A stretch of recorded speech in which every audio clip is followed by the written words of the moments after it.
로마서 9장의 19절부터 29절까지는 선택의 정당성과 하나님의 진노와 자비를 얘기하고 있습니다. 앞의 절에서 예상되는 반론은 만약 하나님께서 사람이 완고해지는 것을 결정하신다면 사람의 마음이 강팍해지는 것에 대해서 하나님께서 책망하실 수 있겠는가라는 질문입니다. 그러면 당신은 내게 말하기를 이 나옵니다. 하나님께서 자신이 원하시는 대로 삶을 완고케 하시는 한 우리가 완고해져도 우리에게는 아무런 허물이나 책임이 없다. 인데 누가 감히 그가 하시는 일에 반대할 수 있겠는가? 라는 질문입니다. 여기 뜻은 분명하게 결정된 의도나 계획을 의미하는 것이죠. 사도행전 27장 베드로전서 4장 3절에 나옵니다. 거역할 수 있겠는가의 질문인데 완료형으로서 하나님의 입장을 고집한다는 뜻입니다. 방황했고 지금도 계속하여 방황하는 것을 나타내는데 하나님의 절대 주권을 그대로 인정하면 인간은 단순히 기계에 지나지 않으며 따라서 인간에게는 일체의 책임이 없어지는 것으로 생각할 수 있죠. 오 인간이여라가 나오는데 의문을 제기한 자와 같은 생각을 가진 자를 모두 부르는 호칭으로서 다음에 나오는 절대 군주자이신 하나님과 대조되고 있으며 인간은 단지 하나님의 피조물에 지나지 않는다는 것을 기억해야 하고 있습니다. 말대꾸를 하는 것입니까? 라는 질문하는데 면전에서 대답하다, 시비하다, 계속 말대꾸를 하다의 뜻이 있으며 앞에 거역할 수 있겠습니까? 라는 야유 섞인 질문을 던진 것에 대한 단호한 입장을 취하고 있는 것입니다. 이사야 45장 9절에 그렇습니다. 여기 가민은 인간의 자신의 존재를 잊어버리고 하나님과 동등한 위치에서 논쟁하고 항변하려는 번번스러운 태도를 질책하고 있죠. 만들어진 물건이 만든 사람에게가 나오는데 피조물인 사람은 창조주인 하나님께 질문하거나 왜 나를 이렇게 만들었느냐라고 따질 권한이 없는 것입니다. 옹기장이가 권한이 없습니까? 인데 앞에 질문에 대해서 바울은 유명한 옹기장이의 비유를 들어 설명하고 있는 것이죠. 이사야 29장 16절에 권한이 없습니까? 라고 하는 질문은 강조점은 하나님의 절대적인 주권이다. 옹기장이는 똑같은 흙등에서 일부를 떼어내어 곱게 빚어 귀하게 쓸 그릇, 즉 꽃병이나 접시 등을 만들고 일부로는 찬하게 쓸 그릇, 즉 뚝배기 그릇이나 변기 등을 만들지만 진흙 덩어리에는 불평할 권리가 없다는 것입니다. 절대자인 창조주의 흙을 빚어 자신의 뜻대로 만들 권한을 가지고 계시다라고 창세기 2장 7절에는 말하고 있죠. 이것은 하나님의 주권적 권위를 나타내는 것이며 처음부터 선인과 악인, 귀인과 천인으로 만들었다는 의미는 아닙니다. 하나님의 형상으로 지음받은 인간은 영광이나 지혜에 있어서 똑같지만 그 능력과 용도에 있어서만 차이가 있을 뿐이라는 것이죠. 만일 하나님께서 삼아주셨다면이 나오는데 바울은 하나님의 인위적 선택과 국률의 절대적 주권을 설명하기 위해 하나님을 옹기장이에 비유한 다음 이 예정을 다른 민족을 향한 하나님의 주권적 의도에 적용시켰습니다. 조건절 만일 하셨다면은 두 가지 엇갈리는 경우를 가정하고 있는데 첫째는 하나님께서 인간의 불의와 제약된 현실에 대해 진노를 보이시고 자기의 능력을 알리시기를 원하셨다면서도 원하셨기 때문에가 아니라 원하셨음에서도 불구하고입니다. 즉 죄에 오염된 인간을 멸망시킴으로써 자신의 의를 확립하기를 강력히 원하셨으면서도 멸망받도록 미리 예비하신 진노의 그릇에 대해 크나큰 은혜로서 참아주셨죠. 여기에서 멸망받도록 미리 준비된 진노의 그릇들에 대해 칼빈은 곧 멸하기로 결정되어 말하자면 멸망으로 드려진 그릇이라고 해석하였습니다. 그러나 여기에서 미리 준비된 이란 말은 다음 절에 있는 미리 예비하신과는 달리 예정이라는 의미는 거의 없습니다. 여기 미리 준비되에는 완료 분사로서 결과 혹은 상태가 계속되는 과거의 동작을 나타내며 이것은 그들이 하나님의 진노를 받기에 충분히 준비된, 즉 무르익은 상태가 되었음을 의미한다고 합니다. 충분히 준비된 무르익은 상태가 되었음을 의미하는데 따라서 칼빈이 생각하는 것과 같이 하나님께서 어떤 사람은 멸망으로 예정하고 멸망받도록 준비하셨다는 사상은 적어도 여기에서는 찾아볼 수가 없습니다. 사도행전 13장 46절 또 마태복음 25장의 34절을 보시면 됩니다. 하나님이 진노의 대상한 하나님을 대적하고 그에게 돌아오기를 거절하는 구원받지 못한 자들이죠. 그들은 심판을 위해 준비되고 영원한 벌을 받을 것이라고 요한복음 3장 36절에는 말하고 있습니다. 이제 그들에 대한 심판이 다가오고 있지만 그들은 스스로 하나님의 진노를 샀고 있고 마침내 지옥에서 그의 진노를 체험하고 그의 능력을 알게 될 것입니다. 그들이 멸망당하는 것은 그렇게 하려고 하나님께서 미리 결정하셨기 때문이 아니라 그들의 죄가 멸망에 이르도록 만들었기 때문이죠. 그렇지만 하나님께서 심판을 참으시고 크게 너그러운 마음을 보이셨는데 이것은 하나님의 자유이며 이에 대해서는 그 누구도 의의를 제기할 수가 없는 것이죠. 하나님께서 오래 참으시는 것을 회개할 준비를 주시기 위한 것이죠. 두 번째로는 영광을 받도록 미리 예비하신 국률의 그릇들에 대해서 하나님께서 영광이 풍성하다는 것을 알게 하고자 하셨습니다. 미리 예비하신 것은 하나님께서 미리 준비시키신 것을 의미하는데 그것은 그가 구원을 베푸심으로 이루어진 것이죠. 자비의 그릇은 진노의 그릇의 대응으로서 하나님의 국률하심을 잊고 그리스도 안에서 하나님과 화해하고 그와 함께 살게 된 그리스도인을 말하는 것입니다. 진노의 그릇도 진실하게 회개하면 국률의 그릇이 될 수 있습니다. 그 그릇 안에는 하나님의 영광이 풍성히 담겨 있어야만 하는 것이죠. 자비의 그릇은 우리들인데 지금까지는 가정적이고 객관적으로 이야기해 왔지만 여기에서는 직접적으로 언급하고 있죠. 우리들은 바울과 그의 독자들을 가리키며 하나님께서는 유대인 중에서뿐만 아니라 이방인 중에서도 그들의 공률의 그릇들로 택하시라고 부르셨습니다.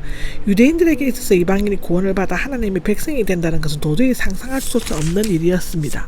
그러나 하나님의 백성이 되는 것은 어느 민족이냐가 아니라 회개하고 믿느냐에 달려 있는 것입니다. 호세아서에서 말씀하신 것이 나오는데 바울은 이방인들 가운데서도 부르심을 받아 하나님의 백성이 된 것으로 호세아서의 말씀을 결합하고 자유롭게 인용함으로써 입증하고 있습니다. 즉 본래 내 백성이 아닌 자인 이방인이 내 백성이라고 불리우고 본래 사랑받지 못한 여자로인 이방인이 사랑받는 자, 즉 루하마라고 불리우고 또 하나님의 백성이 아닌 이방인들의 땅에서 이방인이 살아계신 하나님의 아들들이라고 불릴 것이다 라고 26절에는 말하고 있죠. 하나님께서 자기 백성도 아니고 하나님의 사랑을 받지도 못하고 아무런 인연도 없는 이 이방인들을 자기 백성으로 삼으시고 무한히 사랑하신 것은 인간의 지식으로서는 도저히 이해할 수가 없는 일이죠. 아멘.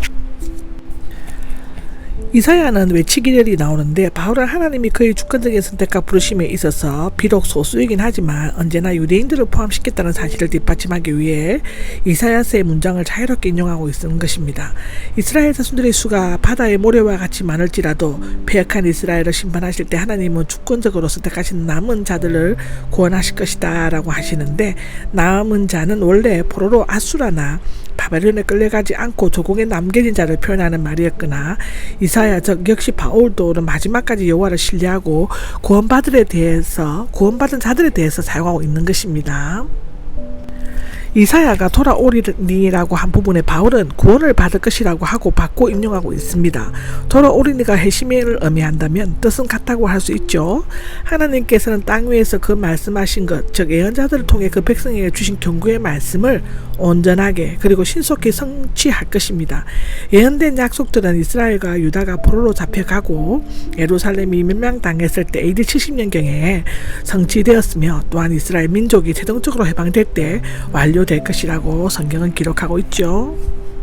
시를 남겨두지 않으셨더라면이라고 하는데 이사야 1장 9절을 인용한 것입니다. 여기 시는 자손이나 후계자를 의미하며 여기에서는 남은 자와 같은 뜻이 되는 것이죠.